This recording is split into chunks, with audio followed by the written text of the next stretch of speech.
Good morning and welcome to Rose Red Homestead, where today we're going to be continuing with food security and especially with desserts that we can make with food storage ingredients, and we're calling these food storage sweets recipes. And all of the recipes will be located on our website, which is right here. Just click on recipes and scroll down to food storage sweets. Also, as a link, this one is also a link because this one is not one that I have developed. Rather, it is one that came right out of the magazine Southern Living. And it was a featured article a few weeks ago on pound cake recipes from Southern grandmothers. I was intrigued by that title, clicked on it, and there are 7 phenomenal recipes there. We're not going to do all of them, but we're going to do some of them, and this is the first one. I am not super experienced with pound cakes. I have one basic recipe that I got from a good friend of mine.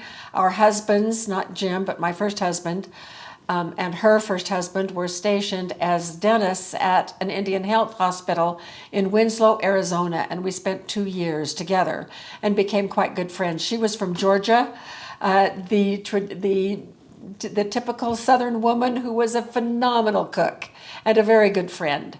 And so I will be sharing that recipe from her as well later in this series. We're going to start with something very, very basic.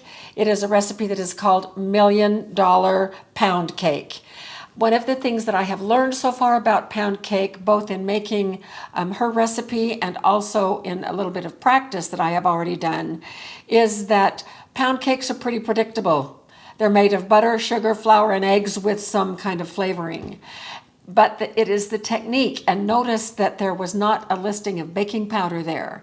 So sometimes a little bit of leavening is used, like a quarter of a teaspoon of either baking powder or soda, not in this recipe, but the flavorings, and this one calls for both almond and vanilla.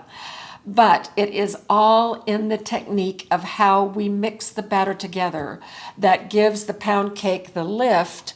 And these are very sturdy cakes. They're not light and airy. They're a little bit dense, but it is a very pleasant density, and it is not super dense. They're just exactly right, but it makes them great for food storage. Now, the recipe that I give you will not include what I am doing here with food storage ingredients, so you may want to make a little note. I am, for instance, going to be using powdered eggs instead of fresh eggs. I'm going to be using ghee, which this one I did in June of 2023, so it's already 9 months old.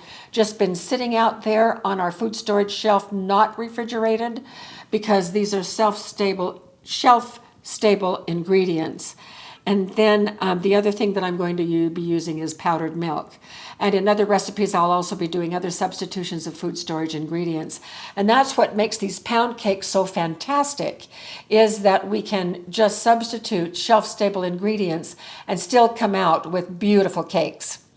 So the first step is to beat the butter. So this is my Anckersham. This is what I usually make all of my baking with. I have a different bowl and set up for a beater for making bread. This is for making cakes and things. And so I'm going to be putting 1 pound of butter, which is 2 cups, only this is ghee and not real butter, not butter. It's made from butter. Ghee is butter with the milk solids removed. And we have a couple of videos on how to do that. And then what I need to do here is to set the mixer on a medium, and we beat this butter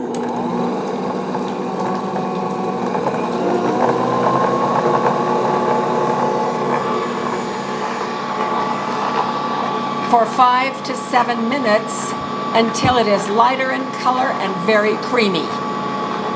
So we'll be back when the butter is ready. So the butter is done, and you can see the color difference between where we started and where we are right now. So the purpose of beating the butter is to incorporate a lot of air into the butter, and that really helps with giving the cake the buoyancy that it needs to rise. The next step is we're going to add 3 cups of sugar gradually followed very closely by adding the eggs one at a time. So I am going to mix up the eggs. We need our oven to be at 300 degrees, which won't take very long, but I'm going to start it right now. So there's going to be the sound of that oven fan. So I'll need to be talking louder. So I'm going to turn on the oven and then we're going to mix up the eggs. When mixing up the eggs, I use 2 tablespoons of powder and 2 tablespoons of water per egg. This recipe calls for 6 eggs. Pound cakes always call for a lot of eggs and a lot of butter. So I'm going to be using this 1/4 of a cup measure. That's 2 eggs because it's 4 tablespoons. 4 eggs.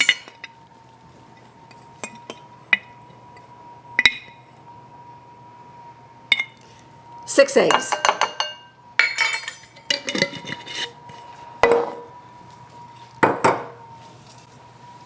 And now the eggs need to be room temperature, so I'm going to get my water room temperature. 2 eggs, 4 eggs, 6 eggs. So that's the other thing. A lot of the dairy, all of the dairy needs to be at room temperature. So I'm just going to whip these up. A lot of recipes, I just add the egg powder to the dry ingredients and the reconstituting water to the wet ingredients, but not with pound cakes because these have to be added about 1 egg at a time with a little bit of beating in between. So the eggs are now ready. I'm going to be using my scoop again. I'm going to now be adding the sugar, 3 cups of sugar. So here is the first here's the first sugar. I'm going to be turning the mixer on, adding gradually.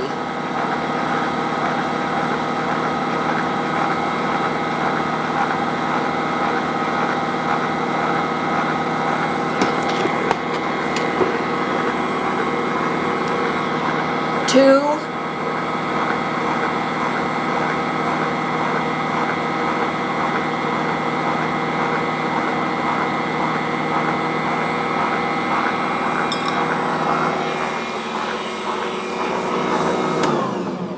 before I add the 3rd cup, I'm going to scrape down the sides of the bowl to make sure we get everything mixed together properly.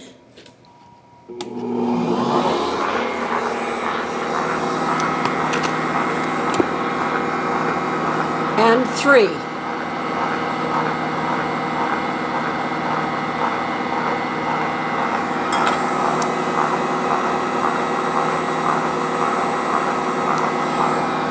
So this now has to become light and fluffy. So we're going to give it a couple more minutes and we'll be back. The butter and sugar mixture is light and fluffy. We're now going to turn it on again and add the eggs 1 at a time or thereabouts.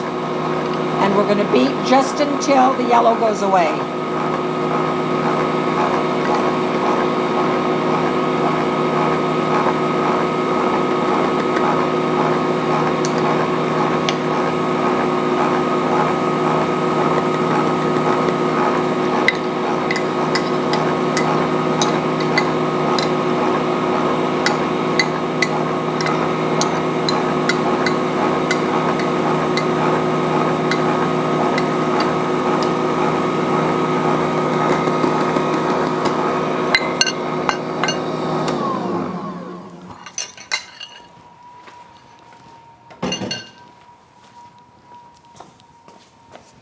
Scraping down the bowl.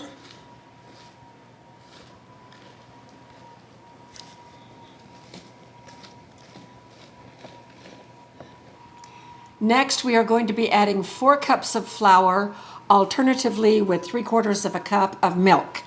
And we'll do that again at this lower speed.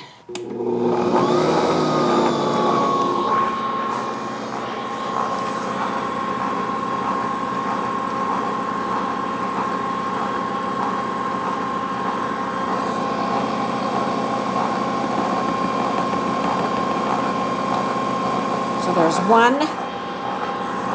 and a little bit of milk.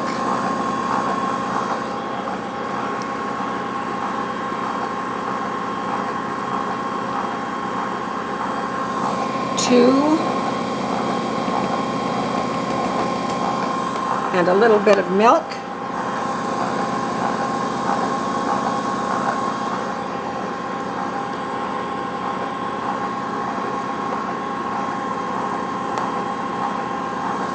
3 and a little bit of milk.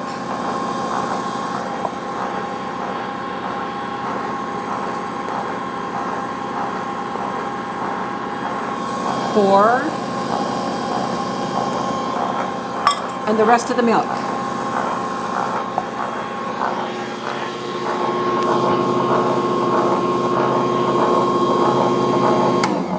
And we are going to scrape down the sides. Now, at this point in time, we have just about everything in here that we need to build the volume of the finished product. So we need to add our flavorings. And that is going to be 1 teaspoon of vanilla,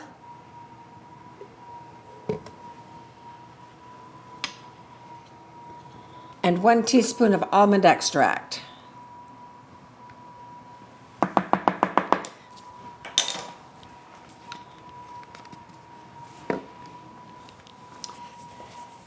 And we don't want to overbeat, so we're just going to turn it on very low and mix those flavorings in.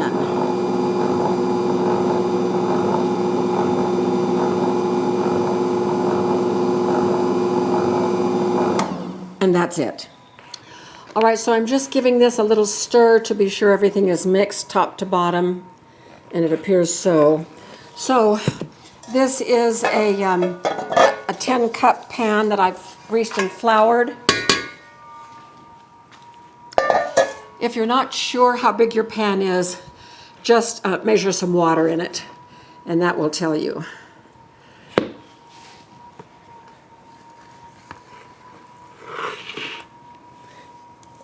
All right, we want to evenly distribute the batter as much as possible.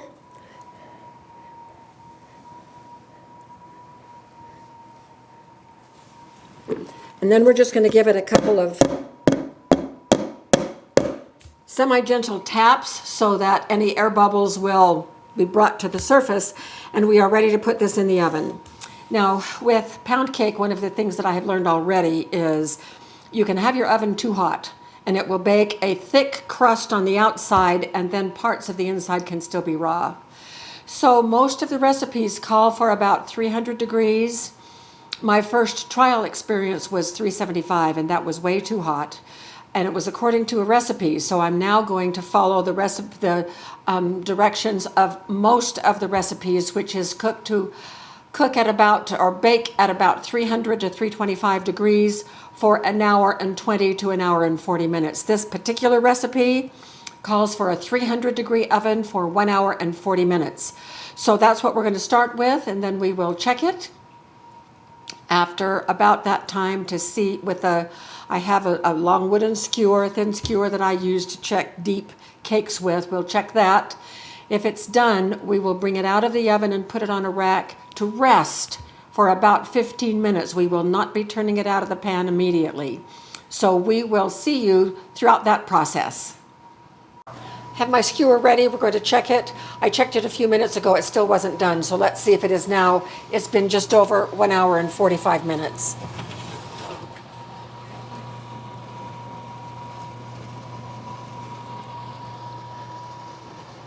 All right, that has a few little crumbs on it, but it's not sticky dough.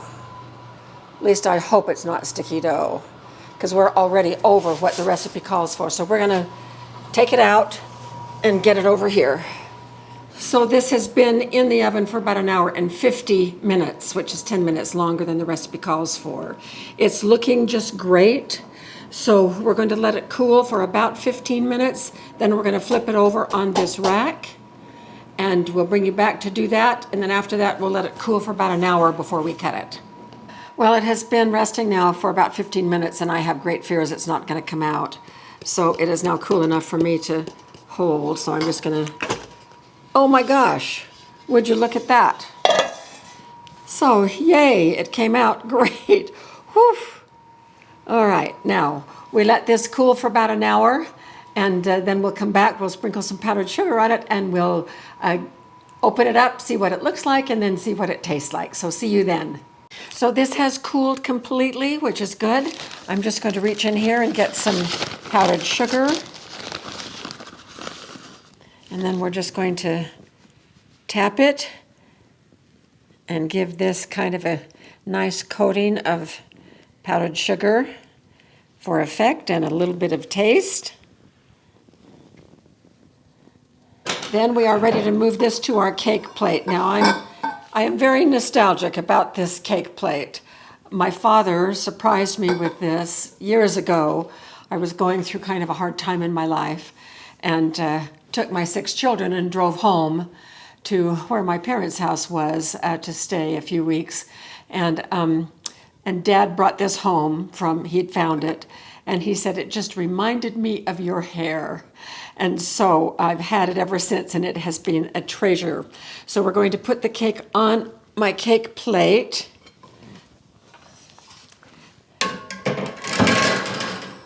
And look how beautiful that looks.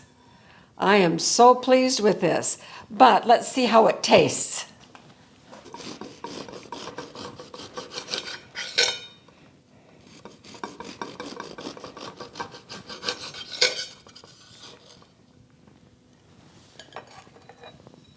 Oh, it looks beautiful. It's done all the way through.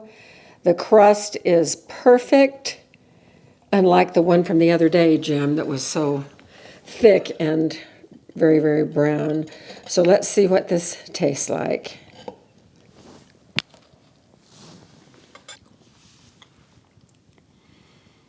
I can taste the vanilla. I can taste the almond. It's very rich with a pound of butter and all those eggs. Of course it would be. It is fantastic. I'm thrilled with this. It tastes like $1 million. So this is our first pound cake in our series of food storage sweets, and there will be more to come.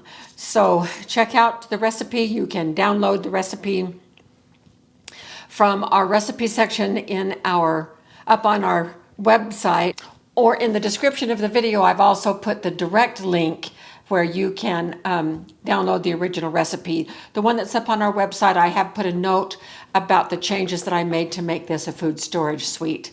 So thank you for joining us for this sweet video, and we will see you again very soon. And thank you, Jim, for suggesting that we do desserts. We're all very happy that you did that. You're welcome. Bye. See you later. Okay, see you later.